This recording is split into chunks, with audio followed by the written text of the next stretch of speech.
Imagine करो कि sunlight का बीम पानी से भरे ग्लास में से गुजर रहा है। आप क्या एक्सपेक्ट कर सकते हैं? यही कि लाइट का बीम ग्लास और पानी में से पास हो जाए। लेकिन चंद्रशेखर वेंकटरामन ने कुछ अलग देखा। जब लाइट का किरण पानी से भरे ग्लास में से पास होता है तो लाइट के पार्टिकल्स फोटॉन्स पानी के मॉलिक्यूल्स के साथ स्कैटर होते हैं, जिनकी वजह से बाहर निकलती हुई लाइट का कलर अंदर गई हुई लाइट के कलर से अलग दिखता है। इस घटना को हम रमन स्कैटरिंग के नाम से जानते हैं। समझते हैं थोड़ा डिटेल में। लाइट जो कि फोटोन नाम के पार्टिकल से बनी है, हर एक फोटोन की एक एनर्जी होती है, जिनकी वजह से हम लाइट के अलग अलग कलर देख पाते हैं। जब ये एनर्जी वाले फोटॉन्स पानी के मॉलिक्यूल्स से मिलते हैं तो दो घटनाएं हो सकती है।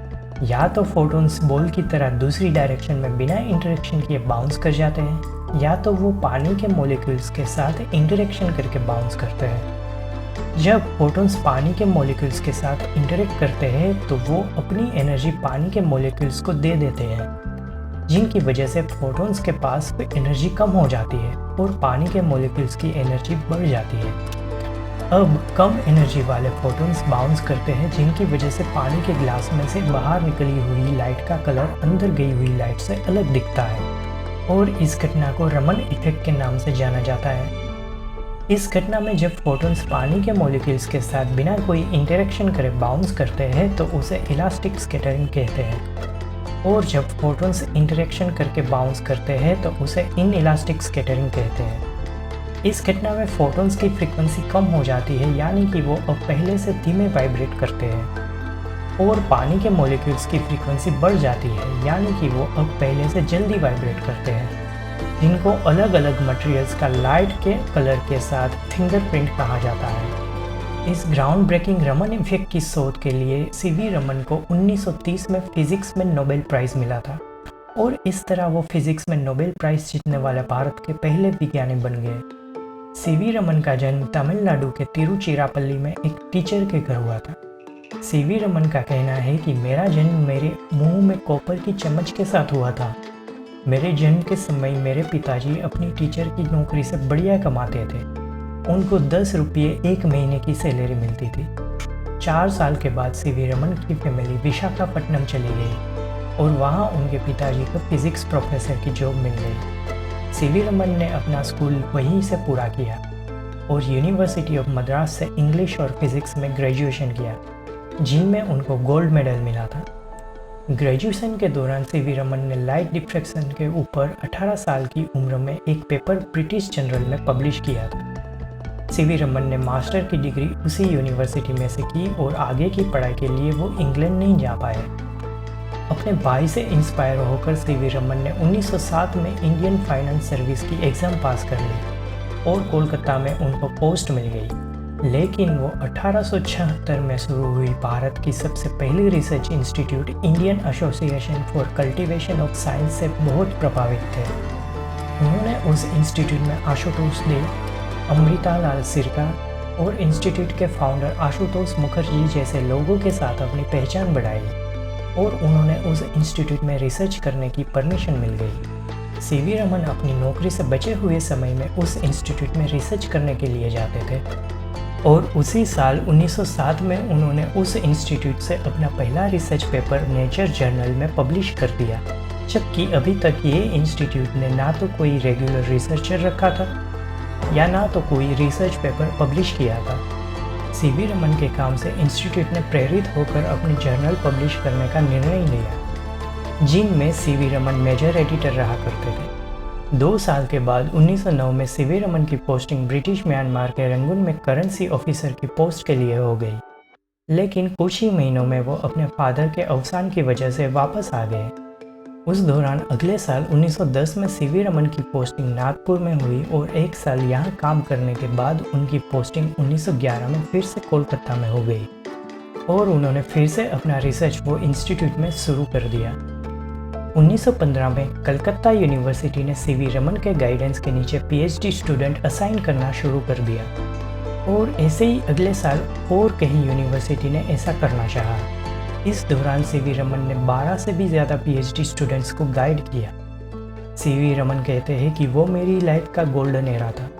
कोलकाता यूनिवर्सिटी ने सीवी रमन को पलिट प्रोफेसर ऑफ फिजिक्स के लिए चुना, लेकिन पहले वर्ल्ड वॉर शुरू होने के कारण और उनके पास पीएचडी की डिग्री ना होने के कारण वो ज्वाइन नहीं कर पाए।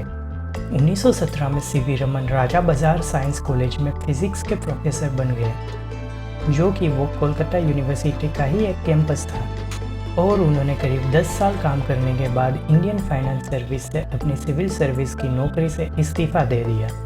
सीवी रमन कहते हैं कि फाइनेंस की नौकरी छोड़ना लाइफ का सबसे बड़ा सेक्रीफाइस था, क्योंकि वहाँ की सैलरी से करीब आधी सैलरी उसे प्रोफेसर के तौर पे मिलती थी। 1919 में अमृतालाल सिरकार के अवसान के बाद सीवी रमन को Indian association for the cultivation of science में ऑनरेरी प्रोफेसर और सेक्रेटरी की पोजीशन मिली।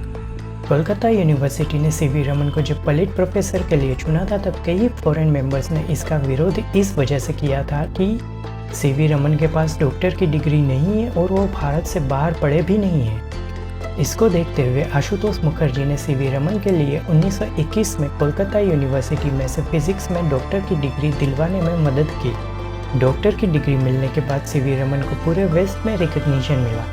जे थॉमसन, लॉर्ड रुथरफोर्ड जैसे विज्ञानी और ऑक्सफोर्ड यूनिवर्सिटी जैसे इंस्टीट्यूट ने उनको लेक्चर के लिए होस्ट किया। सीवी रमन ने भारत में इंडियन जर्नल ऑफ फिजिक्स की स्थापना की और उसके दूसरे ही पब्लिकेशन में उन्होंने रमन इफेक्ट की शोध पब्लिश कर दी, जिनके लिए उनको नोबेल प्राइज से सम्मानित किया गया था। फाइनली सीवी रमन 1932 में कोलकाता यूनिवर्सिटी में प्रेस्टिजियस पलिट प्रोफेसर बन गए, लेकिन एक साल के बाद उन्होंने बेंगलोर में इंडियन इंस्टीट्यूट ऑफ साइंस में इंस्टीट्यूट के चौथे डायरेक्टर के पद के लिए कोलकाता यूनिवर्सिटी छोड़ दी। में सीवी रमन ने अपने एक स्टूडेंट पी कृष्णमूर्ति के साथ ट्रेवेनकोर केमिकल एंड मैन्युफैक्चरिंग नाम की कंपनी की स्थापना की, जो भारत में पहली ऑर्गेनिक और इनऑर्गेनिक केमिकल कंपनी थी। 1947 में भारत की पहली गवर्नमेंट ने सीवी रमन को आज़ाद भारत के पहले नेशनल प्रोफेसर के तौर पर नियुक्त किए।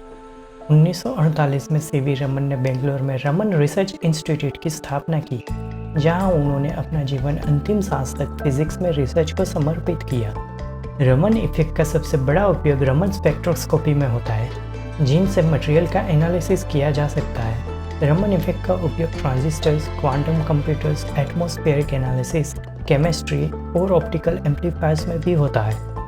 एक बार 1921 में इंग्लैंड से जहाज में वापस आते समय सीवी रमन ने समुद्र के पानी का कलर ब्लू होने के कारणों की जांच की। उन्होंने पॉकेट साइज स्पेक्ट्रोस्कोप और निकोल प्रिज्म का उपयोग करते हुए पुष्टि की कि समुद्र के पानी का कलर ज़्यादा ब्लू आकाश के रिफ्लेक्शन की वजह से होता है। वैसे समुद्र के पानी के कलर का पता लॉर्ड रेलाई ने ऑलरेडी लगा लिया था, लेकिन सीवी रमन ने उसकी सिंपल एक्सपेरिमेंट के साथ पुष्टि की। सीवी रमन का लाइट के अलावा म्यूजिक में भी इंटरेस्ट था, जो उनको भारतीय तबला, मृदांगम और स्ट्रिंग इंस्ट्रूमेंट्स के वैज्ञानिक नज़रिए से करीब ले गए। वैसे साउथ इंडिया में नॉर्मली पगड़ी नहीं पहनी जाती, लेकिन सीवी रमन नॉर्मली पगड़ी पहनते थे और वो कहते हैं कि अगर मैं पगड़ी नहीं पहनूंगा तो मेरा ईगो मुझ पर हावी हो जाएगा। सीवी रमन ने कभी कोई धर्म के बारे में बात नहीं की, लेकिन वो मानते थे कि भगवान का अस्तित्व होता है।